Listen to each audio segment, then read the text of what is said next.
डोकलाम क्षेत्र को लेकर बीते कई दिनों से भारत चीन के बीच चल रहा विवाद अब अपने चरम पर पहुंचता नजर आ रहा है।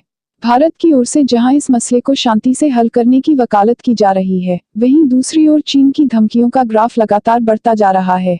बुधवार को चीन के एक प्रमुख अखबार के संपादकीय में भारत को वक्त रहते हालात सुधारने की नसीहत दी गई है। चाइना डेली अखबार के संपादकीय में लिखा गया है कि चीन और भारत के बीच युद्ध का काउंटडाउन शुरू हो गया है। साथ ही आगे लिखा गया है कि शांतिपूर्ण समाधान की संभावनाएं खत्म होती जा रही हैं और भारत को अब जल्द इस दिशा में जल्द कोई कदम उठा लेना चाहिए। संपादकीय में भारत को डोकलाम से अपनी सेना हटाने की हिदायत देते हुए लिखा गया है कि डोकलाम समस्या का समाधान दिल्ली के हाथों में है। डोकलाम से बिना शर्त भारतीय जवानों को हटाकर हालात सामान्य किए जा सकते हैं। इससे पहले बुधवार को ही चीन ने एक बार फिर भारत को धमकी दी है।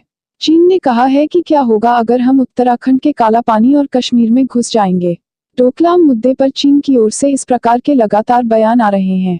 इससे पहले मंगलवार को भी कहा गया था कि भारत के प्रधानमंत्री नरेंद्र मोदी 1962 वाली गलती दोहरा रहे हैं। सरकारी अखबार ग्लोबल टाइम्स के संपादक ने वीडियो जारी कर चेतावनी दी थी कि अगर भारत अपने सैनिक नहीं हटाता तो युद्ध होगा। वीडियो में ये भी कहा गया था कि भारत खुद को विपरीत हालात से निपटने के लिए तैयार नहीं कर रहा, बल्कि देश की जनता को सब कुछ ठीक होने का दिलासा दे रहा है। एशिया के दो देशों के बीच लगातार बढ़ रहे तनाव के बीच इस मसले पर नेपाल के उप प्रधानमंत्री कृष्ण बहादुर महारा ने कहा है कि वह सिक्किम में भारत और चीन के बीच चल रहे गतिरोध में किसी का पक्ष नहीं लेगा।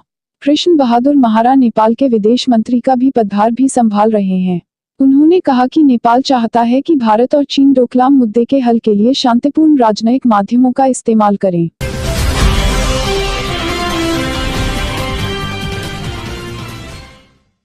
दोस्तों, इसी तरीके के रोज ब्रेकिंग न्यूज जानते रहने के लिए नीचे दी गई रेड कलर की सब्सक्राइब बटन पर क्लिक करके आप सब्सक्राइब कर सकते हैं। फिर मिलते हैं। धन्यवाद।